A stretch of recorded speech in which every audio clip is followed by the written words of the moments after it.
Velkomin í Lynghaugan. Það er maður sem situr hérna í sófanum sem heitir Halldór Auðar Svansson og hann er pírati og er jafnframt nýfloginn inn í borgarstjórn. Ertu velkomin? Takk. Þú ert í borgarstjórn fyrir pírata, ekki satt? Jú, ég er stakkur þar. Það er eiginlega svona einsdæmi bara á heimsvísu, er það ekki? Það er ekki einsdæmi að píratar séu í sveitarstjórnum, en það er hins vegar einsdæmi að þeir taki þátt í einhvers konar meirihluta-samstarfi, eins og við erum að gera í borginni. Okay. Það er mjög áhugaverð tilraun. Já, þið eru með margar svona nýstárlegar hugmyndir meðan við kannski það sem hefur komið frá þessum hefðbundnu stjórnmálaflokkum og eitt af því sem fólk hefur verið að tala svolítið eru þessi sem hefur verið kallað íslensku lágmarkslaun eða lágmarksframfærsla. Já, eða borgaralaun er annað orð, Universal Basic Income. Já. Þetta hefur kannski ekki verið rætt mikið út á við en maður verður var við mikinn áhuga þessu innan flokksins og það tengist dálítið inn á þessar frjálslyndu áherslur þar sem að er reynt að svona efla sko getu fólks til þess að hafa vald á eigin lífi og vera svona laust við afskipti til dæmis ríkisvalds. Já.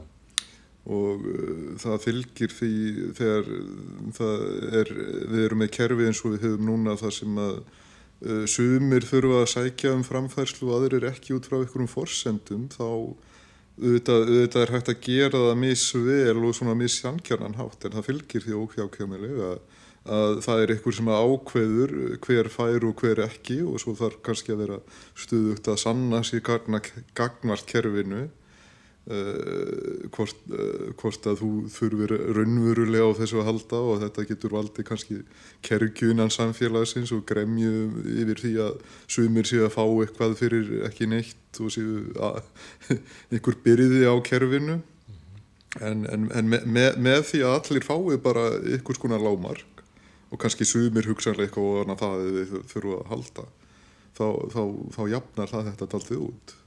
Og það sem er svolítið áhugavert er að þetta er mikið í umræðunni erlendis hefur maður séð og það sem er svo áhugavert er þessu að bæði svona róttæklingar og frjálshyggjumenn, jafnvel frekar harðir frjálshyggjumenn eru spenntir fyrir þessu. Verið sameina þá dálítið. Hvernig rýmur þetta saman við frjálshyggju? Því að við fyrstu sýn þá ég hef heyrt marga stimplata sem argast að kommunism á svo framvegis.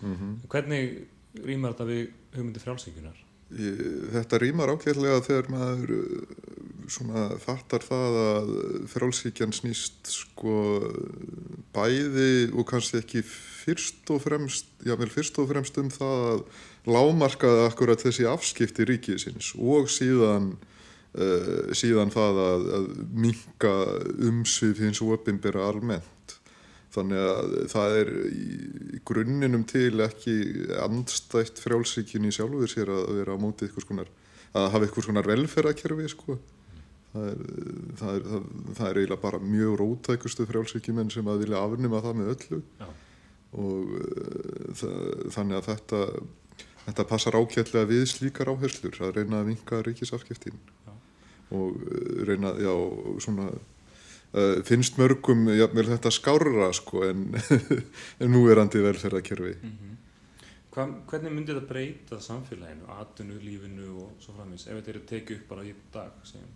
Náttúrulega frekar víðtækt og ég held að fari dálítið eftir því hvort að maður treysti fólki til þess að vilja vera virt og vilja vera skapandi og leggja sitt að mörgum eða hvort að þetta er of mörgum freisting til að liggja bara í leti.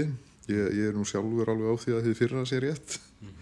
Maður þekkir mjög fáa sem að ég held að myndu bara ekki nenn að gera neitt þó þeir þyrftu þess ekki.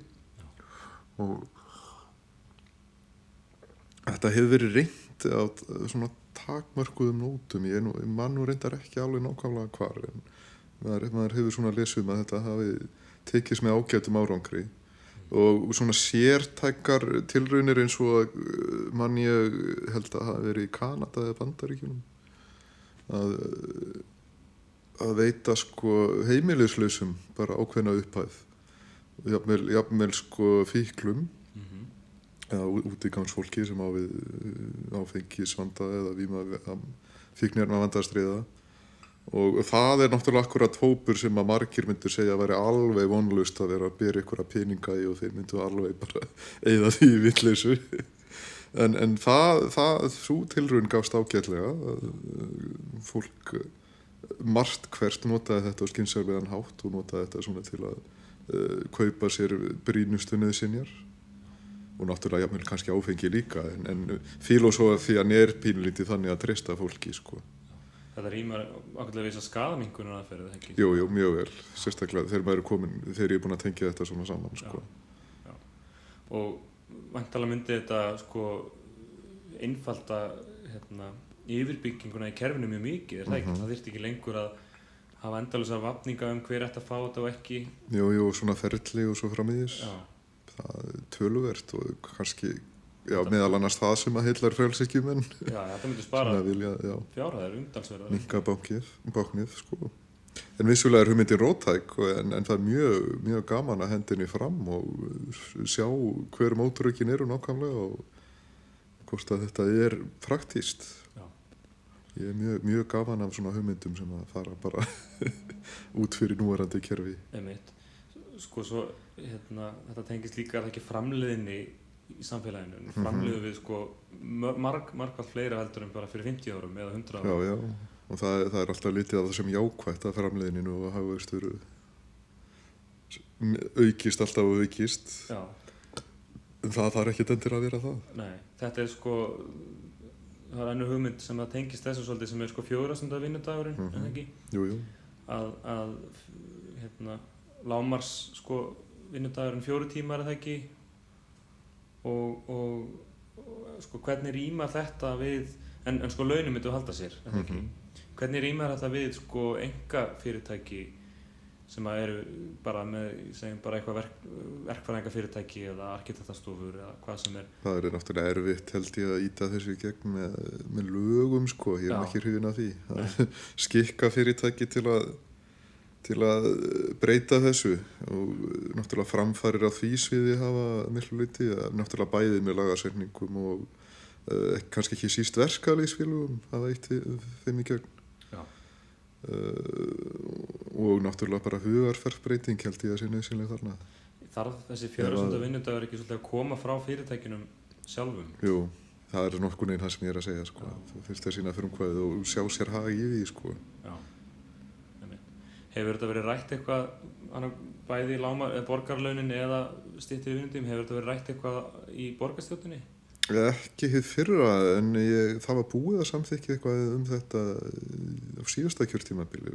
Vinstri græn lögðu þetta fram. Já. En það var ekki alveg svona mikil stytting. Nei. En þetta hefur ekki verið tekin staðan á þessu nýlega. Nei. Ekki á þeim fundum sem ég hef verið á allavega. Það er mikið að fundum, er það ekki? Já. Jú, það er ansi mikið. Ég segi það bara ósmeykur aðspurður, sko, hvernig þessi vinna er. Bara, í stuttumáli mikið að fundum. Það er svona það sem að komur helst á óvart í þessu og maður var ekki varaður við hvað þetta væri mikið að fundarsettum. Hvað er svona fleira sem að hefur komið á óvart, hvort það er ánægilega eða ekki í þessu starfi? Já, það er mjög góð spurning, sko. Það er kannski helst komið mér óvart hvað það er mikill svona þverpólitískur samhljómur í mörgum málum. Þannig að innan þessa kerfis og samt ekki þannig að það sé verið að hafa samheldnar vegna því að það er vissulega tekist á mjög margt en það er mjög gaman að sjá að það eru ákveðnir hlutir sem að eru mikill samhljómur í og þar er meðal annars þessar áherslur sem að við Píratar kerfum á í kosningabaráttunni og fengum í gegnum meiri hluta sáttmálan að efla gagnsæi og þátttöku og íbúalýðræði. En það eru það hlutir sem að er erfitt að vera á móti í rauninni, sko. Það er skemmtilegast við að setja það á votin. Hvað hvaða útfærslur og aðferðir og svona eru á dagskránni í sambandi við aukna lýðræðisþátttöku? Það náttúrulega mjög víðfeðmt verkefni sko. En ég hef lagt það upp eftir að hafa kynnt mér þetta hver núverandi staða að það sé mjög mikið forgangsatriði að auka gagnsæið og upplýsingagjöfina. Að fólk geti séð betur stöðu mála og rekið ferlið þeirra og áttað sig svona á kerfinu betur. Hvernig það virkar og hvar það getur haft áhrif og svo getur það farið að tengja sig betur inn þegar það komið í lag. Ekki í lagi, ég ekki að segja að þetta sé í algjörum ólestri en það er mjög mörg færi á því að bæta þetta sko. Getur þú komið dæmi einhver mál svona stóra eða smá sem að hafa beinleiðis liði fyrir það að bara skorta upplýsingum? Já, hugsanlega þetta flugvallamál. Mér finnst þetta er svo mikið tæknilegs eðlis sem að mál sem að fólk ætti að geta verið sammála að það hefur sömu upplýsingar nokkur neginn en mér finnst það hafa verið í mjög miklum skotgröfum. En þó að það sé nú og hafi verið í þeim farvegi að það er ekkert fyrirhugað á næstu árum varðandi hvert af hann að fara þó að borgaryfirvöld hafi markað þá stefnu til framtíðar að hann fari eitthvað. En svo er náttúrulega það er nefnt á störfum það sem að fer nú að skila af sér bráðlega niðurstöðum athuganir sínar á mismunandi flugvallarstæðum, hvernig þau koma út. Og þetta hefur hugsanlega náttúrulega liðið pínulítið fyrir að fólk finnist það ekki að hafa mikla aðkoma að þessu, ekki síst landsbyggðarfólkið. Finnst þetta ekki endilega vera einkamál okkar Reykvíkinga? Nei, sko það sem er alltaf telt upp sem einhvers konar tvíhyggju, landsbyggðin versus höfuðborgarsvæðið og svo framvegis. Hvað, finnst það ekki bara bull? Jú, mér finnst það bull í öllum málum, sko. Þetta búum við öll hérna í sama landi og höfum að miklu leyti sömu hagsmuni, sko. Og þurfum náttúrulega að taka tillit til aðstæðna hvers annars. Bara á sanngjarnan hátt. Það er eitt sem að hefur svolítið brunnið á ýmsum. Sko, Píratar hafa náttúrulega mikið talað sko, eftirlitssamfélagið, rafrænar njósnir, brot á friðhelgi einkalífsins þegar kemur að sko, persónulegum gögnum á rafrænu formi og svo framvegis. Og svo eru margir sem að hafa veltið fyrir sér með allar eftirlitsmyndavélar í borginni. Nú sko hundruðir, skilst mér, af eftirlitsmyndavélum í borginni og lítið sem ekkert sko aðhald eða eftirlit að því hvað er gert við þessar upplýsingar. Og það hefur staðið til að fjölga þessum myndavélum. Já, það er fyrirhugað að setja það í strætisvagnana. Já. Til dæmis. Sko, þetta er svona, hvað segir maður, við búum alltaf í sífellt meira eftirliti og mest af því er einhvern veginn sjálfsprottið eða það kemur einhvern veginn neðanfrá í staðinn ekki ofanfrá. En það getur bæði haft sína neikvæðar hliðar, það ekki? Já, sjálfsprottið áttu við þá félagslega eða? Já, bara eins og með sko, upplýsingar sem við setjum okkur sjálf á netið og svo framvegis sem eru síðan nýttar. Já, það hefur færst mikið í vöxt og er orðið miðlægara og þessum miðlum eins og Facebook sem er búið að soga allt eiginlega stóran hluta nettraffíkar og netnotkunar til sín. Þetta hefur gjörbreytt landslægin á efnum. Fólk er minna á svona sérhæfðum síðum og ef það er á þeim þá er það eiginlega út frá Facebook þegar fólk sér hlekki þar. Og það er meira ætlast til þess nú að fólk sér líka undir réttu og fullu nafni en áður. Það er einn fylgifiskur, þetta er tengt inn á kommentakerfin og Facebook er að berjast gegn því að fólk noti önnur nöfnin sín raunverulegu innan gæsalappa. Og nafnleysi á internetinu, það er bara eiginlega horfið svolítið síðustu svona 5-10 árin. Það er vegna þessa meðal annars. Já.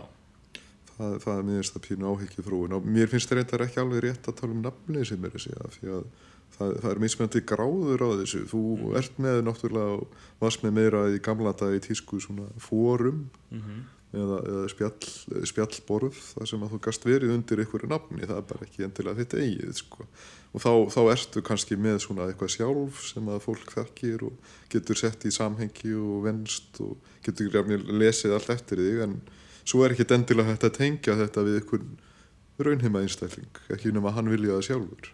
Og það gefur umræðum og svona félagsstarfi eða félagslífi á netinu, ef svo mætti segja, annan blæ, af því að fólk getur verið kannski óhrættar að vera að tjá sig og kannski tjá sig og sérhæfðari hátt.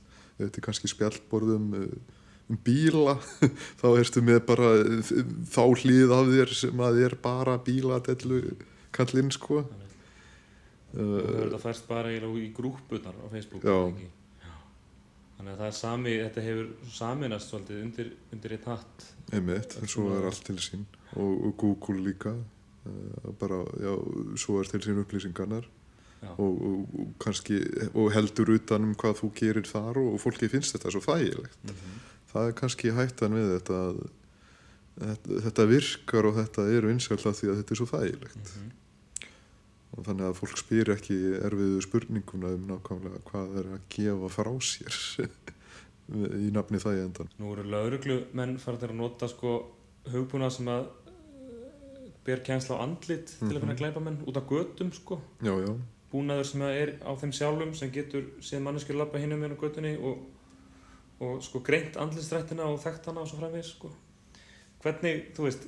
Já, svo er komið Google Glass sem að fólk er með á sér og er bara algjörlega tengt netinu og getur tekið upp og streymt og verið með netið fyrir framan sig, þannig að sko þetta hefur haft gríðarlega jákvæðar afleiðingar fyrir gagnsæi og lýðræðis þróun og félagslíf fólks sko, mjög góðar sko, en þetta var líka sína skuggaliðar. Vissulega, versta tilfelli er náttúrulega bara þannig það sem að fólk á sér ekki engalíf og það er bara litið á sem óeðlilegt að fólk eigi sér engalíf. Fólk hafi bara ekkert að fela og allir geti elt bara hvað fólk er að gera nánast stöðugt sko. Og sérstaklega ríkið mjög hættulegt ef að það er komið með mjög miðlæga upplýsingasöfnun fólk sem að það getur gert það sem að því sýnist með. Já, náttúrulega líka stórir einkaaðilar. Já. Þannig að það þarf ekkert að vera rosalega nójaður til þess að sjá fyrir sér mjög svona slæmar þjóðfélagsgerð sem að gæti sprottið út frá því sko. Já. Fólk var nú stimplað sem sko einhverjir vænisjúkir samsærismiðir þegar þeir voru að tala NSA áður en að Snowden upplýsti það. Já. Það þóttu slíkar hugmyndir gjörsamlega fráleitar sko. Fram úr viltustu martröðum. Já, en svo kom þetta allt heim og saman. En hvað er framöndan hjá Pírötum í borginni? Hvað eru einhver svona stór mál framöndan eða eitthvað sem að þið eru að fókusa á? Já, við höfum tekið upp til dæmis opið bókhald sem að var búið að samþykkja í borgarstjórn að fara í og það var búið að skrifa það skýrslu, en svo var ekki búið að gera mikið meira við hana, þannig að við tókum hana upp í stjórnkerfis- og lýðræðisráði, þar að segja ég og hitt fólkið sem að er þar, það er fólk úr öllum flokkum þar. Og þar er ágætis, eins og ég kom inn á aðan, ágætis svona þverpólitískur samhljómur grunnatriðin og já, við sér fengum smá kynningu að þeirri skýrslu og fólum það síðan fjármálasviði borgarinnar að gera smá kostnaðarmat á mismunandi kostum sem þar eru kynntir, sem að eru annars vegar í svona grófum dráttum annars vegar að birta alveg hrágögn, bara allar færslur og bara á einhverju svona opnu gagnasniði sem er kannski ekki mjög læsilegt mennskum aðilum en tölvuforrit geta kannski tekið upp og gert eitthvað með og síðan að pússa þetta eitthvað meira til og setja fram að gengilegan hátt. Og vona að það komi bara sem fyrst eitthvað niðurstaða því og svo tökum við afstöðu til þess. Þannig að það eru náttúrulega mjög mikill í raun sigur fyrir Pírata að ná þessu í gegn af því að þetta var eitt okkar stóru áherslu atriðum. Mynda fólk geta farið á netið, rúlaði í gegnum bókhaldið og haft þannig eftirlit? Já, það er alveg draumurinn sko, og líka að aðrir bara ykkur út í bæ geti bara mokað út þessum gögnum og sett fram á eitthvað skemmtilegan hátt fyrir aðra sko. Já. Það munar svo miklu þetta sko, það er svo margt sem að ávinnst með þessu. Er þetta eitthvað sem að flokkssystkini þín á Alþingi, hafa þau verið að beita sig fyrir þessu líka eða? Já, hafa kannski ekki sett þetta í forgang, það er svo rosalega margt sem að liggur þar fyrir og hægt er að taka fyrir, en það er náttúrulega búið að opna ákveðna gátt fyrir ríkisfjármálin. Þetta er nokkuð sem hafa sett af stað í tíð síðustu ríkisstjórnar og bundin ákveðin endanhnútur á og virðist vera ákveðin vilji fyrir því að þróa það áfram. Já. Og ég held að við náum þessu fram í borginni með einhverju skemmtilegri lausn, þá sé það bara enn meiri hvati til þess að ríki taki þetta upp og önnur sveitafélög. Það eru svona gagnsæis og lýðræðis áherslur víða í sveitafélögum og meiri hluta samstörum sem að spruttu upp úr síðustu kosningum, þannig að það er mikil gerjun og þetta eru spennandi tímar. Já, það er margt að gerast. Herri, Halldór, þakka þér kærlega fyrir komuna. Já. Það var mjög gaman að spjalla við þig. Takk sem að leiðis og takk fyrir kaffið. Já, það var lítið. Og við bara þökkum þeim sem hlýddu og bara segjum þetta gott í bili. Bless. Takk.